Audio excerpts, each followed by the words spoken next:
Graça e paz, igreja. Amém. Boa noite a todos.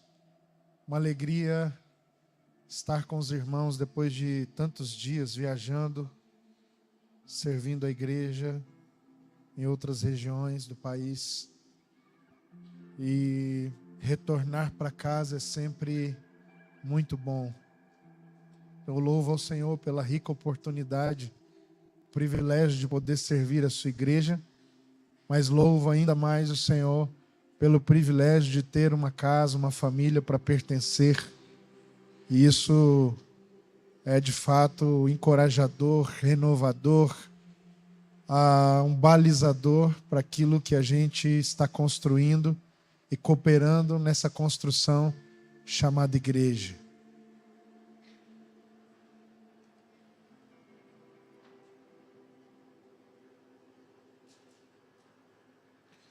Eu queria que você fechasse os seus olhos e levantasse as suas mãos bem alto.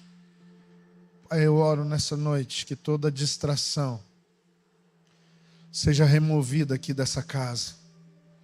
Eu repreendo agora toda seta de Satanás contra essa congregação, contra todas as pessoas que estão reunidas aqui juntos. Senhor, eu repreendo agora toda ação das trevas que tenta nos impedir de sermos acessados pelo poder do Senhor. Tudo aquilo que tem tentado roubar a semente quando cai em terra fértil, que é o nosso coração, eu quero neutralizar pelo poder do Espírito Santo, do nome de Jesus. Eu oro, Senhor, que onde estiver uma mão levantada nessa noite, aí haja terra fértil, e que a palavra não seja impedida de penetrar o solo desse coração, em nome de Jesus. Amém? A carta de Paulo aos Colossenses, no capítulo de número 1.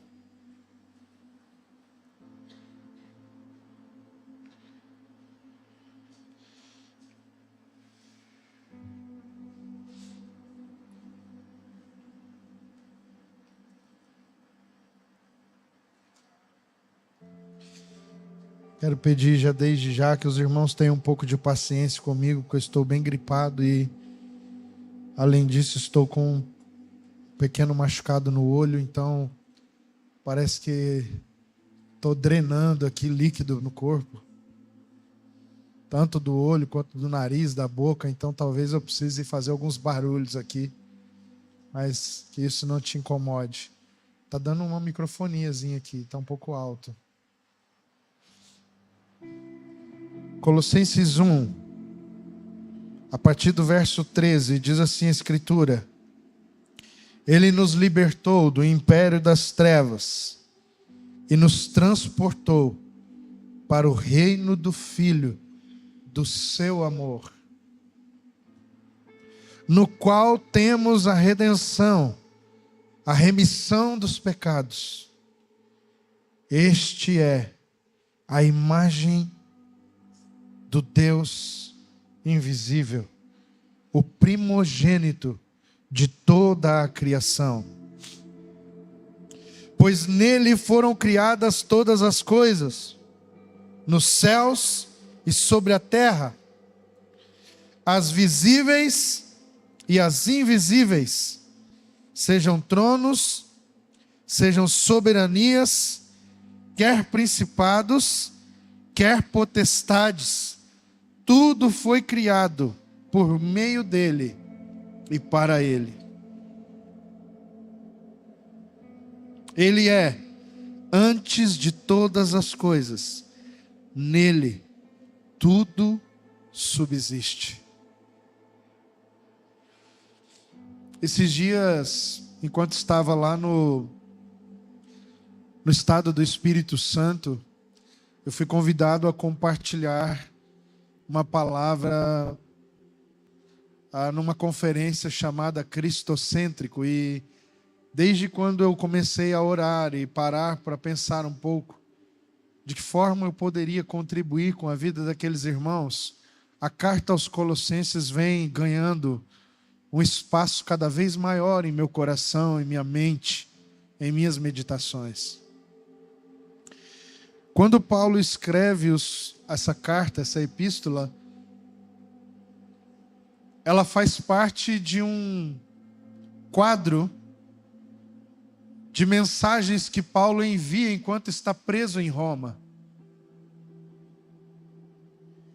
Então, as cartas chamadas da prisão, epístolas da prisão, são muito provavelmente os textos tardios que Paulo velho escreve pouco antes da sua morte.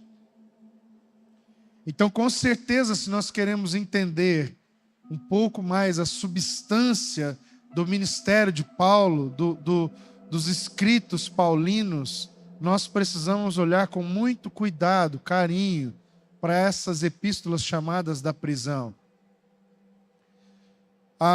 É importante observar, antes de nós compartilharmos aquilo que desejamos, de que a verdadeira plenitude da compreensão de Colossenses precisa estar acompanhada com o texto de Efésios. Colossenses e Efésios são textos correspondentes. Alguns poderiam chamar de irmãos. Então eles se completam, eles se encaixam, eles se explicam, eles se ampliam na revelação que Paulo está propondo. Alguns vão dizer que Colossenses fala sobre a glória de Deus em Cristo, enquanto que Efésios fala da glória de Cristo na igreja. Então os dois textos estão falando da glória em Cristo, mas um é da glória de Deus no Filho, e o outro é dessa glória do Filho na igreja. Mas o Filho está no centro de tudo isso. Ok? Você está aí? Amém? Então, quando nós olhamos para esse texto, nós temos algumas coisas que são imprescindíveis, e eu acredito que provavelmente nós vamos estar compartilhando sobre isso nesse domingo, e provavelmente no próximo domingo ainda, dentro de uma compreensão que eu disse alguns meses atrás. É uma mensagem que preguei aqui, compartilhei aqui, chamada Cristo Coletivo. Se eu não me engano é isso que está lá no canal, nosso canal, não é? Eu não lembro bem, mas é isso, alguma coisa assim. Cristo Coletivo, a partir do texto de Efésios. E eu disse naquele dia que provavelmente nós estaríamos falando por um tempo sobre aquele assunto. Então, essa mensagem é também uma retomada daquele complexo de meditações em que nós vamos estar dando ênfase e mostrando a centralidade de Jesus Cristo a partir dos textos paulinos. Você está aí? Então, quando nós olhamos para Colossenses, Paulo tem dois objetivos em mente principais. O primeiro objetivo é mostrar, irmãos, qual é o resultado, se é que posso chamar assim, da vida de união com Cristo. O que é que acontece na vida das pessoas que decidem unirem as suas vidas espiritualmente com Cristo, o cabeça. Por isso, do capítulo 3 em diante, ele começa o capítulo 3 dizendo, portanto. Vocês estão aí, irmãos? Portanto, porque ele primeiro mostra Jesus como centro, como a própria glória de Deus, capítulo 1 e capítulo 2. E no capítulo 3, depois de pôr essas bases, esses fundamentos que ele vai elencando na pessoa de Cristo, agora ele vai mostrar o modo de andar. Como é que quem uniu a sua vida com o Cristo, como é que quem uniu-se na ressurreição do Senhor, a sua própria vida, vai agora viver. Então você vai pegar o verso 8, o verso 12, o verso 17 do capítulo 3, e ele vai repetir expressões como buscai, despojai-vos, revesti-vos, tudo o que fizerdes. E ele faz tudo isso ligado a Cristo. Então preste atenção, todo verbo de importante interpretação dessa carta está associado a um sujeito, Cristo Jesus. Toda a ação que define a compreensão dessa carta, ela está associada, não apenas gramaticalmente, mas espiritualmente e eternamente, na pessoa de Cristo. Você consegue entender isso? Por exemplo, se nós lermos o verso 2 e 3, só para você ter uma ideia, do capítulo 3, ele diz assim: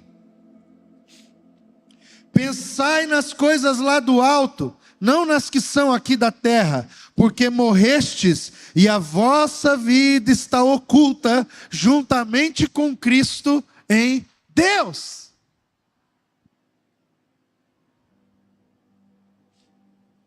Onde está a vida, Paulo, daquele que está em Cristo? Está nele mesmo, oculta em Deus. Então, como é que vive aquele que agora diz ter encontrado a Cristo e ter em Cristo o seu Senhor? Vive conforme Cristo deseja, conforme Cristo quer. Você está aí? Um outro motivo para o qual a carta foi escrita, né? Esses são os objetivos principais. O outro motivo é porque, eu não sei se você sabe, eu já falei isso aqui em outras ocasiões, mas a carta aos Colossenses, ela foi motivada porque um homem chamado Epáfras foi até Paulo e ele era o pastor dessa igreja. Epáfras era provavelmente o líder da igreja de Colossos, que se reunia na casa do irmão Filemão. Ele era o pastor dessa igreja. E ele vai à procura de Paulo, quando Paulo está preso, se associando, se aliando a Paulo, correndo inclusive o risco de ser preso com Paulo por causa disso. E nós vamos ver que é o que acontece. Epáfras se torna prisioneiro. E Epáfras procura o apóstolo Paulo como um pai, como um irmão maduro no Senhor, porque dá-se a impressão, pelo texto de Colossenses, que a igreja que esse irmão pastoreava estava questionando a autoridade do ministério dele. Por isso Paulo vai apresentar de novo para eles o senhorio de Jesus Cristo, a centralidade de Jesus Cristo, e vai mostrar a esses irmãos que o que faz com que Epáfras seja quem Epáfras é porque a vida dele está unida com Cristo nas regiões celestiais, ao ponto dele ter se tornado prisioneiro do Senhor. Então Paulo está escrevendo também em Colossenses para endossar o ministério de Epáfras. Enquanto endossa o ministério de Epáfras, ele instrui a igreja, instrui os colossenses. Então escute, Colossenses nós dividimos da seguinte forma: capítulo 1, a grandiosidade de Cristo e o impacto disso no ministério do apóstolo Paulo. Capítulo 2, as advertências solenes contra as distrações de Cristo. Uma reunião como essa de hoje, irmãos, é uma reunião super propícia para nós irmos para nossa casa e meditarmos em Colossenses capítulo 2. Como nos livrarmos das distrações. Eliminando as distrações do nosso coração. Sabe por quê? Naqueles dias, muitas coisas se pareciam com Cristo. Tinham cara de Cristo. Tinham jeito de Cristo. Tinham cheiro de Cristo. Mas não tinham nada da essência de Cristo. E quando ele escreve o capítulo 2, ele está advertindo aquela igreja como ser livre, eliminar as distrações que podiam os afastar do próprio Cristo. Capítulo 3, como eu gosto de chamar, Cristo e a nova vestimenta dos santos.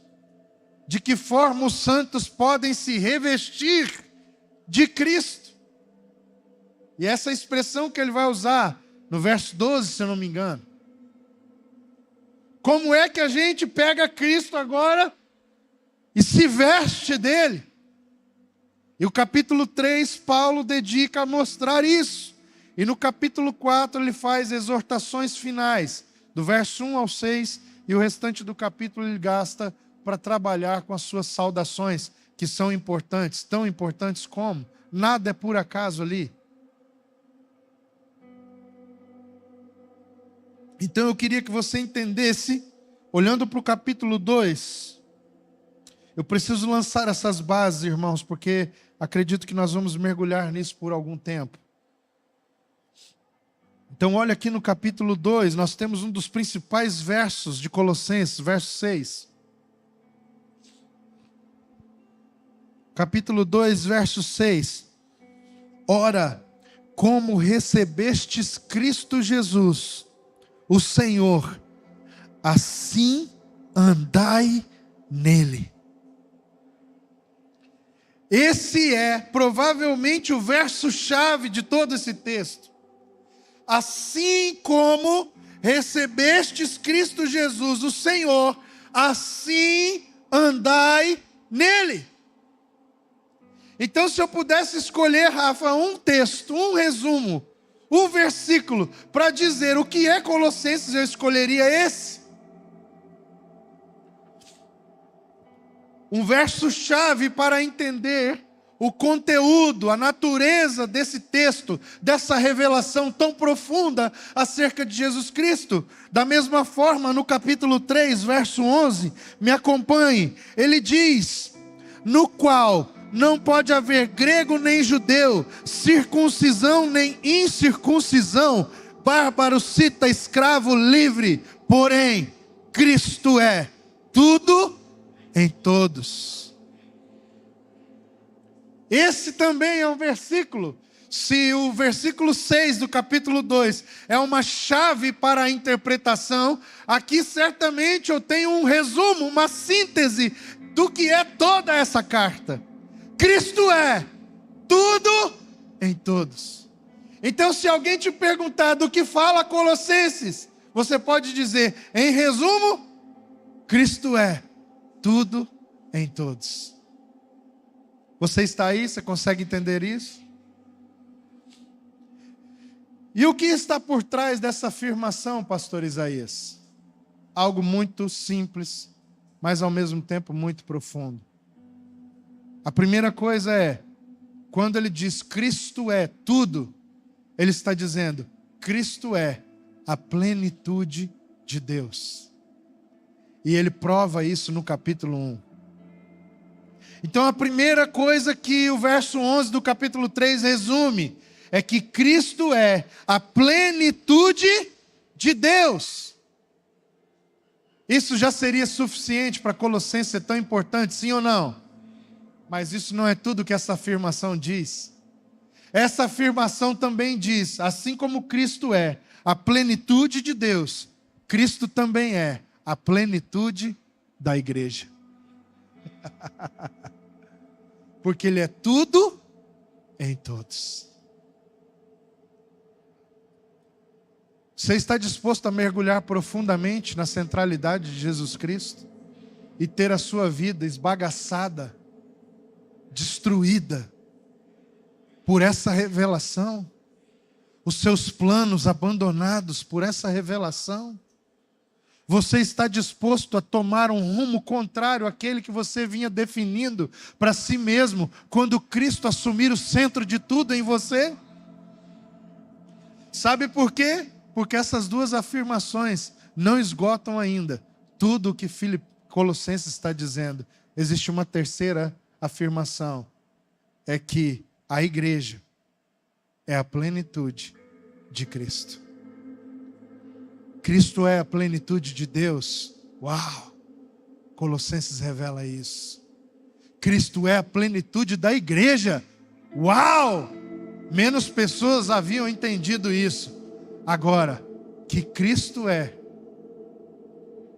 que a igreja é a plenitude de Cristo, essa poucas pessoas ainda entenderam. E provavelmente é nisso que nós vamos nos concentrar mais ao longo do tempo que nós vamos impartir sobre isso. Então escute isso, porque eu quero entrar diretamente no texto a partir de agora. O texto paulino, ele propõe uma proposta, ele faz uma proposta de avanço, maturidade espiritual. E eu vou dar uma pequena trilha para aqueles que querem conhecer profundamente, mergulhar nisso. Nós começamos por Romanos. Quando você quer entender o corpus paulino, você precisa começar em Romanos. Romanos é conhecido como o Evangelho segundo Paulo. Porque é como se Paulo estivesse reescrevendo e reeditando tudo aquilo que o Evangelho de Deus propõe em Cristo, mas segundo a sua revelação, que é posterior e é mais ampla no olhar do que os próprios evangelistas que andaram com Jesus. Porque muitas coisas já haviam acontecido, muito tempo havia passado, a igreja já havia experimentado aquilo na prática e visto o poder de Deus em realidade. Por isso ele vai começar dizendo que o evangelho é o poder de Deus. Então o texto de Paulo começa com Romanos. Você precisa estar ligado nisso. Por quê? Porque Romanos é um texto de suprimento espiritual para as crianças na fé.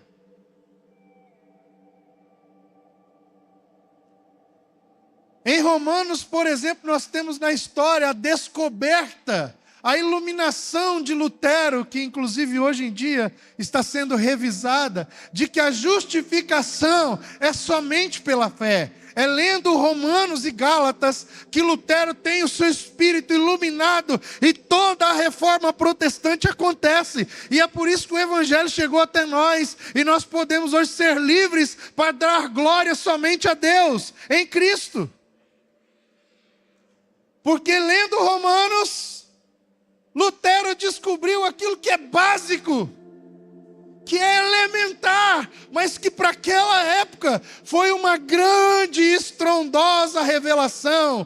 Mas é em Romanos que tudo começa, porque para o texto de Paulo, Romanos é papinha, comida básica para crianças espirituais. Por quê?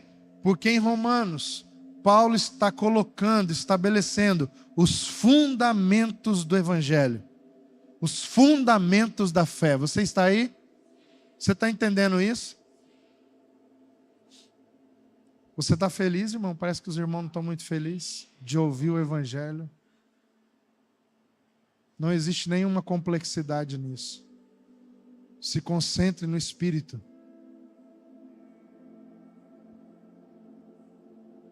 Romanos é um texto para as crianças. Paulo está começando a revelação mais poderosa de todos os tempos, por aí. Então, quando nós lemos Romanos, pastor Josa, a ênfase de Paulo é: estamos sendo salvos de algo. Todo o texto de Romanos é para quem é criança, porque ele está mostrando do que fomos salvos. Então a conjugação de salvação de Romanos é com essa preposição. Estamos sendo salvos de algo. Por isso ele trabalha com os fundamentos da fé. Ele vai explicar a revelação de Deus na criação. Ele vai mostrar como os homens são condenados. Ele vai falar sobre a fé que salva, a justificação dada em Deus, o derramamento do Espírito como prova do amor de Deus para aqueles que creram. Pelo Espírito nós não recebemos o espírito de escravidão, mas nós recebemos um espírito de amor, de liberdade, um espírito de adoção, e é por esse espírito que nós clamamos: Abba, Pai. É para criança.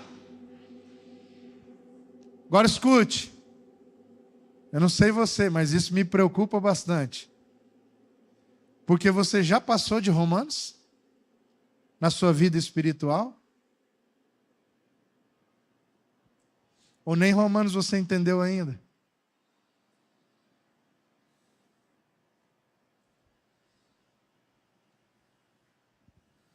Fica a pergunta no ar.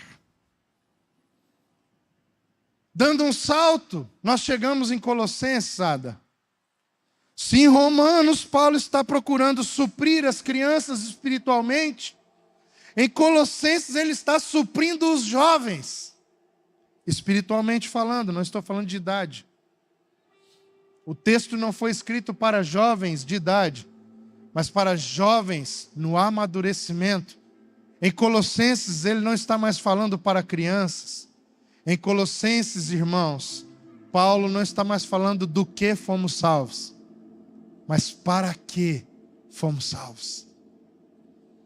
Ele não está mostrando a salvação como livramento.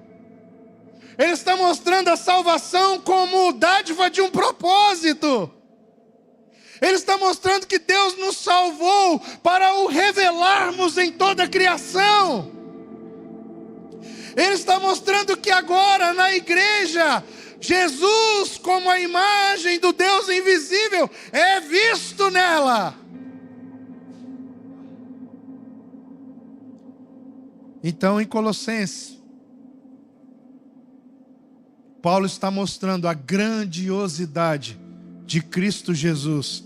E quem é criança não consegue ainda compreender isso. Mas quem amadureceu, está na juventude, precisa dessa substância central chamada Cristo para poder fazer aquilo que Deus está chamando para ser feito. Então, por que ele escreve Colossenses aos jovens? Porque essa é a idade das realizações, dos grandes feitos. E só tem um jeito de garantir combustível suficiente para que uma igreja que está no ápice da sua força, do seu poder de realização, para que ela faça tudo aquilo que ela foi chamada para fazer, é enxertando nela Cristo e apenas isso. Por isso Colossenses é sobre a grandeza de Cristo. E por fim, nós chegamos no texto de Efésios. Crianças, jovens e pais. Aos Efésios ele escreve a pais, a anciãos. E lembre, não estou falando de idade. Porque aos Efésios ele supre os pais. E para suprir os pais, no texto aos Efésios, Paulo está desvendando o propósito eterno de Deus em Cristo Jesus. Agora ele está falando àqueles que vão modelar, que vão guardar o coração e proteger a essência de tudo aquilo que será feito como igreja por todas as nações. Então, se você já chegou na idade de pai, o texto de Efésios é imprescindível para que você possa avaliar seu próprio coração, compreender o plano, o desenho, a planta do propósito eterno de Deus. E então você poder ministrar de um lugar alto, de alta visão, não de um lugar baixo, onde você só consegue ver os próximos passos, mas de um lugar alto, onde você enxerga desde a eternidade passada à eternidade futura. Por isso, naquele dia que falei sobre esse texto de Efésios aqui, usei e mostrei para os irmãos quantas vezes em Efésios Paulo usa a expressão mistério. Lembram disso? Quantas vezes Paulo usa a expressão mistério em Efésios? Desvendando-nos o mistério da sua vontade. Então eu queria que você se recordasse disso para entender que essa estrutura é uma estrutura didática, pedagógica, mas que carrega um alto poder de revelação na trajetória de amadurecimento de alguém. Creio que precisamos revisitar esses textos, pastor Fábio. Romanos, Colossenses. para que possamos chegar nessa idade de realização, de execução, de cumprimento da vontade do Pai. Quem sabe alcançamos Efésios e nos tornamos pais, para modelarmos, guardarmos o coração, protegermos a essência de uma próxima geração que está vindo. Se você volta agora um pouquinho e lembra do texto que nós lemos no capítulo 1.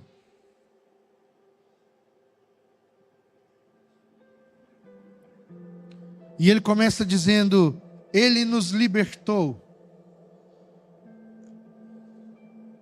do império das trevas e nos transportou para o reino do Filho do seu amor. Irmãos, isso fala com você? Cara, quantas expressões esse cara podia ter usado aqui para falar o que foi que Jesus fez?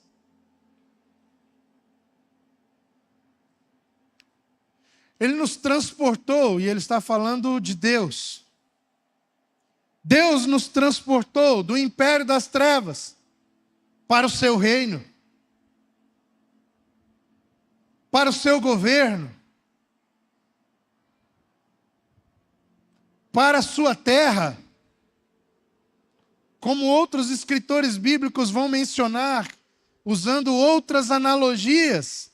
Mas é curioso pensar que Paulo começa essa grande revelação, falando que o que Deus fez conosco foi nos transportar para o reino do Filho do seu amor. Você já parou para entender o que significa essa expressão? Nós lemos a Bíblia de maneira muito desleal, despretensiosa, irmãos. Muitas vezes nós estamos achando, por um péssimo hábito de ler a Bíblia só por ler, que Deus está falando que esse reino de Cristo e amor está ligado ao que Cristo fez e ao que nós temos por Cristo ou o que Cristo tem por nós. Mas não é assim que se interpreta esse texto de maneira tão simples e elementar. O que Paulo está dizendo é o que Deus fez, Ele fez e nos colocou no reino do Filho do seu amor. E Ele está dizendo quem Jesus é para o Pai. E Ele está mostrando que para o Pai, Jesus é o Filho do seu amor.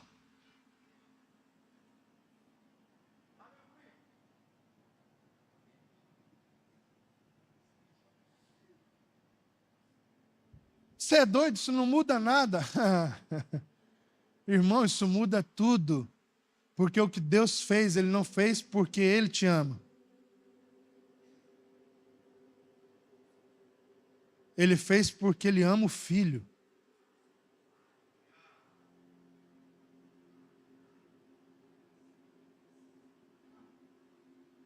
E sabe por que Ele revelou o Filho? Porque Ele amou. E sabe por que Ele criou todas as coisas na imagem do seu Filho? Porque Ele amou o Filho. E porque Ele amou o Filho, Ele transbordou do Filho para a criação, da criação para nós. Você entende que é um movimento inverso? Assim como Ele amou o Filho, por causa disso gerou o Filho. Porque o Filho não é criado, mas é gerado na eternidade. Porque antes do Filho, Ele é o Verbo eterno. Então, por causa de ser fruto do seu amor, de uma relação de amor que há na Trindade, a Trindade não pode se conter. Então, o Filho é gerado. De onde Ele é gerado? Do seu amor. O que gera o Filho? O amor de Deus. Na relação que há entre o Pai, o Verbo eterno e o Espírito Santo. Então o Filho é gerado. E no Filho todas as coisas são criadas. E todas as coisas são criadas para serem coroadas com um homem que a sua imagem e semelhança, a humanidade, revela a glória de Deus e o seu amor pelo seu Filho. Então agora, devolver ao Filho toda a criação é um gesto de amor do Pai. Você está aí? Você e eu não estamos aqui por causa de nós mesmos, mas é por causa de Cristo. Você e eu não existimos porque somos bons, somos ruins, somos qualquer outra coisa. Você e eu só existimos por causa de Cristo. O que Deus fez, Ele fez em Cristo. O que Ele fez em Cristo, Ele fez em Cristo. Porque Ele amou a Cristo eternamente. E o que é mais louco nisso? Abra João. Leia comigo João. João capítulo 5. Irmãos, vocês estão entendendo? Quase ninguém está entendendo. Depois você reveja lá no canal. Verso 18, ele diz assim: por isso, pois, os judeus ainda mais procuravam matá-lo, porque não somente violava o sábado, mas também dizia que Deus era seu próprio Pai, fazendo-se igual a Deus. Então lhes falou Jesus: em verdade vos digo que o Filho nada pode fazer de si mesmo, senão somente aquilo que vir fazer o Pai, porque tudo o que este fizer, o Filho também semelhantemente o faz, porque o Pai ama ao Filho. Quem é que o Pai ama? Ao Filho, e lhe mostrará tudo o que faz, e maiores obras do que estas lhe mostrará, para que vos maravilheis. Porque o Pai fez o que fez? Porque Ele ama ao Filho. João 17. Olha o que diz aqui no verso 23. Eu neles e tu em mim, a fim de que sejam aperfeiçoados na unidade, para que o mundo conheça que tu me enviaste e os amaste, como também amaste a mim. Pai, a minha vontade é que onde eu estou, estejam também comigo os que me deste. Está entendendo o que Paulo diz aos Colossenses no capítulo 1, verso 13 agora? Reino do Filho do seu amor. Você está conseguindo entender que há uma revelação nisso? E ele vai dizendo ainda: como também amaste a mim, Pai, a minha vontade é esta, que onde eu estou, estejam também comigo os que me deste, para que vejam a minha glória que me conferiste, porque me amaste antes da fundação do mundo. E ele continua, vamos ler até o fim. Pai justo, o mundo não te conheceu, eu porém te conheci, e também estes compreenderam que tu me enviaste. Eu lhes fiz conhecer o teu nome, e ainda o farei conhecer, a fim de que o amor com que me amaste esteja neles, e eu neles esteja. Uau!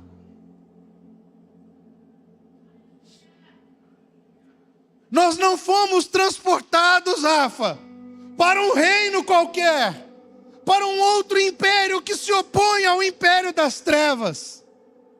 Nós fomos transportados para um lugar espiritual, existencial, onde é o único lugar possível que possibilita, Wesley, de nós sermos quem nós fomos criados para ser, a prova que Deus deu ao Filho de que Ele o ama. A criação redimida é Deus provando o seu amor para com o seu Filho, porque a criação é direito de Cristo.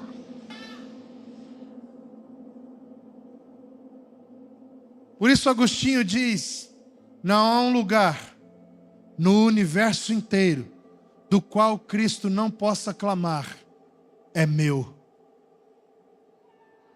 O que ele está dizendo é que tudo pertence a Cristo Jesus. E quando Deus o envia para morrer e operar a partir da redenção, a reconciliação do mundo consigo mesmo, não está pensando em si, está pensando nele, no Cristo, no Filho do seu amor. Verso 14, vamos lá.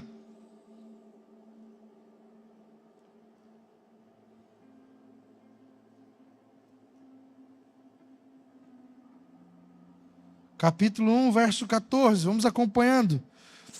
E aí ele diz: no qual temos a redenção, a remissão dos pecados.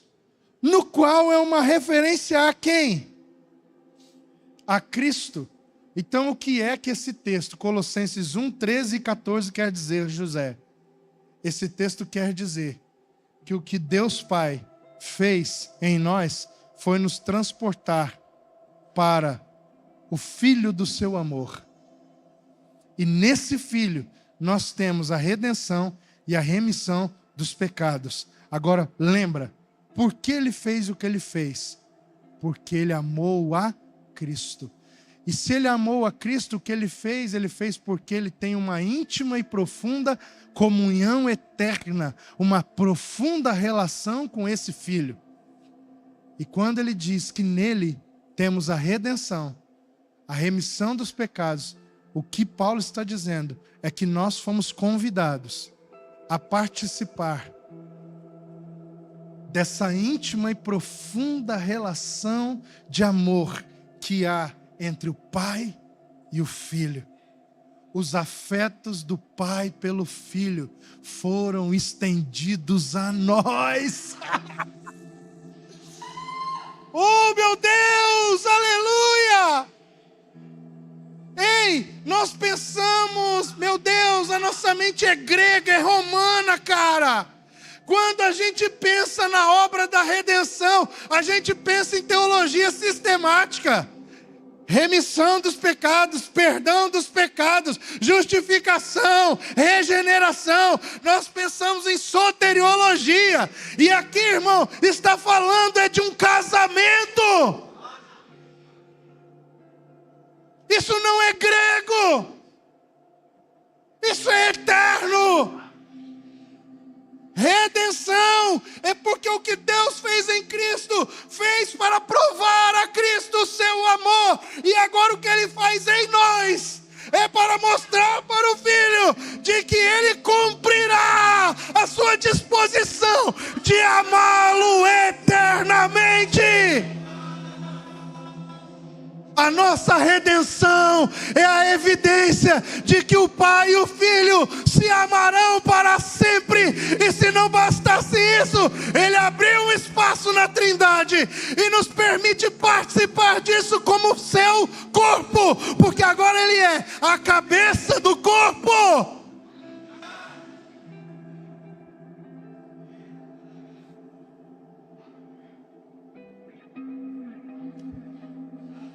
Você entende o que você foi chamado? Para participar dos afetos do Pai e do Filho. Abra sua Bíblia comigo, irmão. Só para te lembrar de algo. 1 Coríntios 1, 9.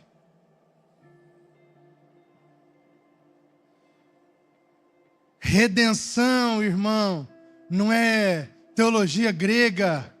Redenção é intimidade eterna. Não confunda as coisas. Isso aqui não é apologética. Isso aqui é profunda, íntima comunhão eterna. E olha o que ele diz, verso 9: fiel é Deus, pelo qual fostes chamados à comunhão de seu Filho Jesus Cristo, nosso Senhor. Volte, Romanos. Romanos no capítulo 1.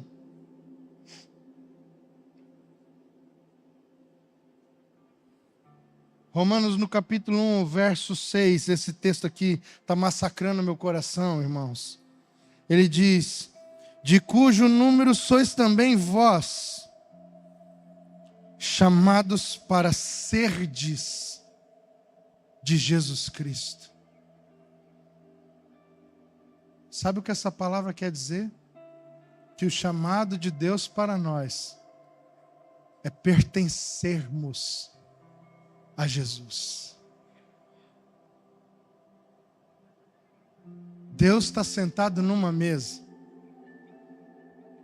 numa íntima, profunda e eterna comunhão com o Filho e com o Espírito. E sabe o que significa a obra de Jesus no Calvário? Ele abriu um lugar na mesa e nos convida a sentar com Ele. Isso é redenção, irmão. É participar dessa comunhão de afetos entranháveis que há entre o Pai e o Filho eternamente.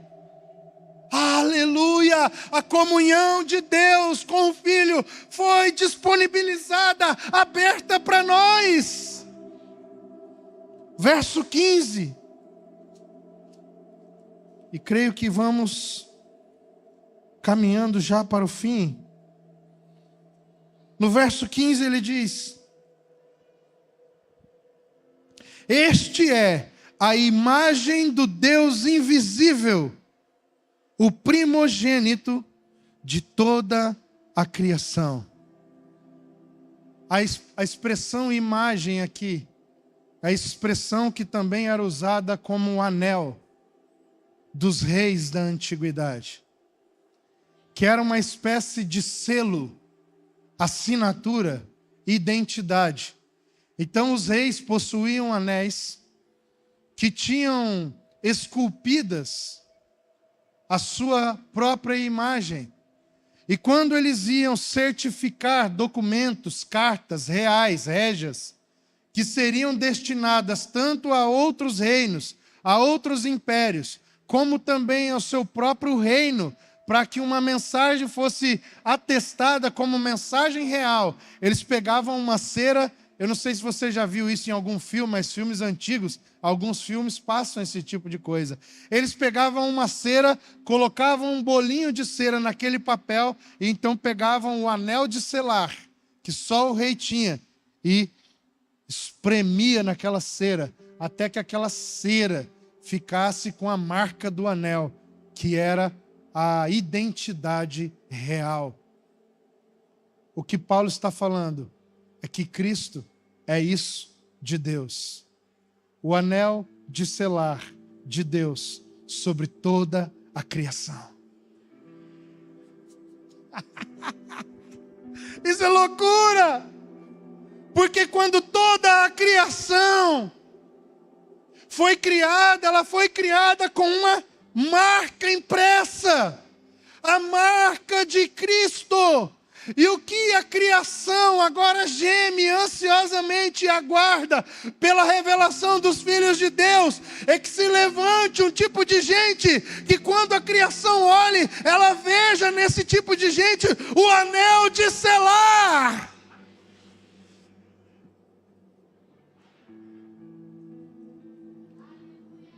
Então ele está aqui trabalhando duas coisas importantes no verso 15. Este é a imagem do Deus invisível, o primogênito de toda a criação. Ele está falando sobre o Logos eterno, mas também está falando sobre o Logos encarnado, que Cristo, tanto enquanto Logos eterno, quanto como Logos encarnado, ele é a expressão exata do Pai. Você consegue entender isso? E por fim, eu quero trabalhar aquilo que vai fechar o nosso entendimento para essa semana, para que a gente possa compartilhar outras coisas na semana seguinte. Do 15 ao 17 ele diz: o primogênito de toda a criação. Destaque isso. Pois nele foram criadas todas as coisas, nos céus e sobre a terra, as visíveis e as invisíveis, sejam tronos, sejam soberanias, quer principados, quer potestades. Tudo foi criado por meio dele e para ele. Ele é antes de todas as coisas. Nele tudo subsiste. Se você continuar lendo, gordinho, no verso 18, olha o que ele diz. Lê o verso 18. O que ele diz?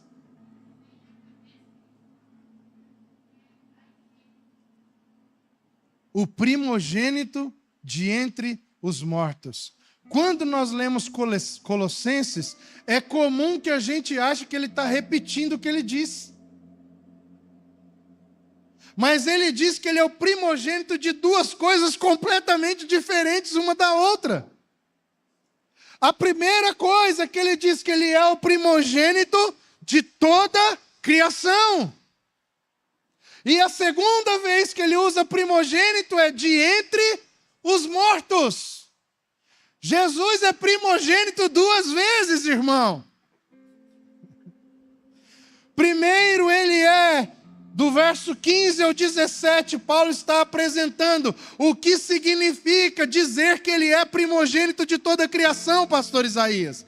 Então, se você quer entender o que significa Jesus ser o primogênito de toda a criação, está do verso 15 ao verso 17. Paulo está explicando até o 17 por que ele é o primogênito de toda a criação. E ele apresenta então a primeira criação. Porque Deus fez duas criações.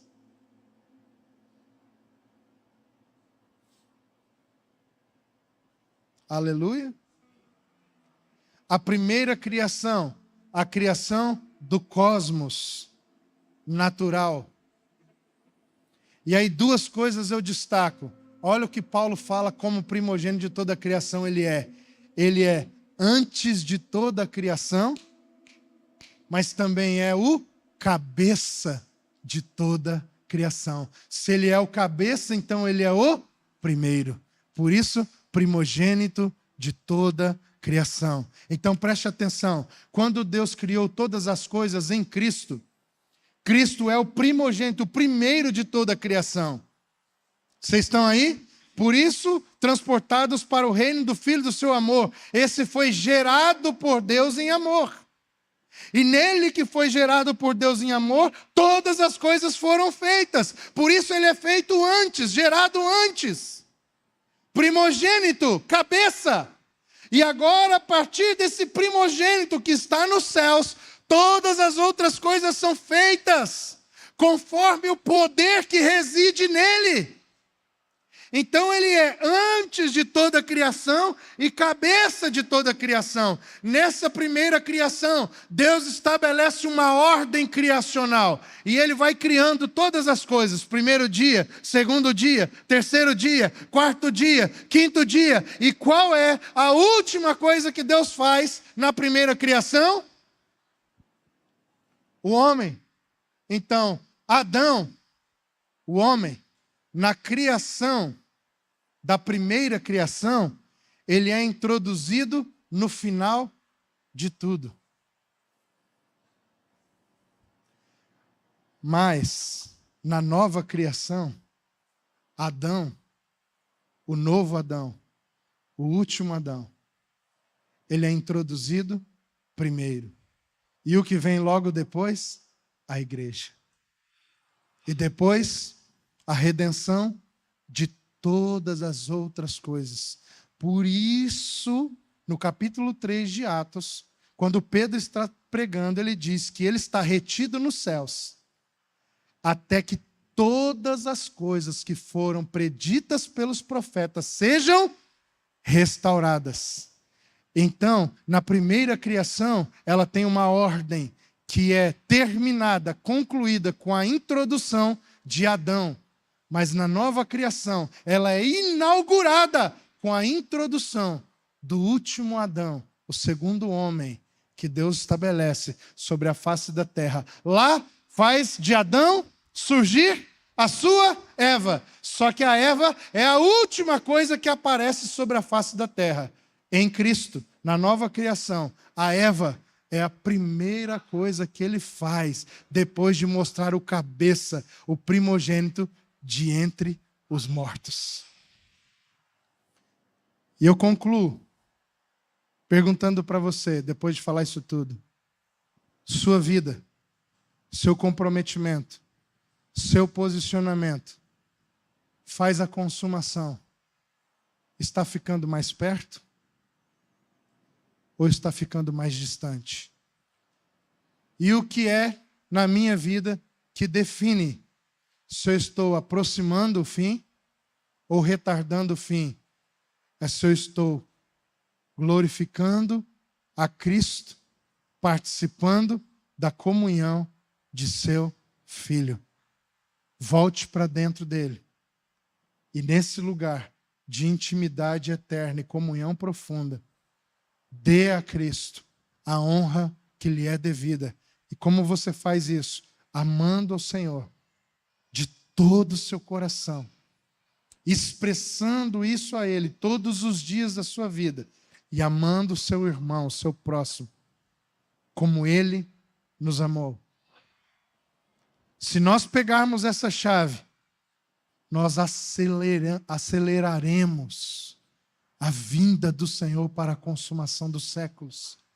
Porque ao nos relacionarmos com essa mesa profunda de comunhão eterna, nós nos tornaremos como as marcas do seu anel de selar. E quando a criação olhar para nós, vivendo a nossa vida na cidade, a criação vai começar a ver a imagem do Deus invisível na sua igreja. A Eva que ele recriou para governar toda a criação junto com o cabeça. Quanto mais comunhão com ele, mais o anel de selar é espremido nessa cera, nesse barro, recriado nele, que somos nós.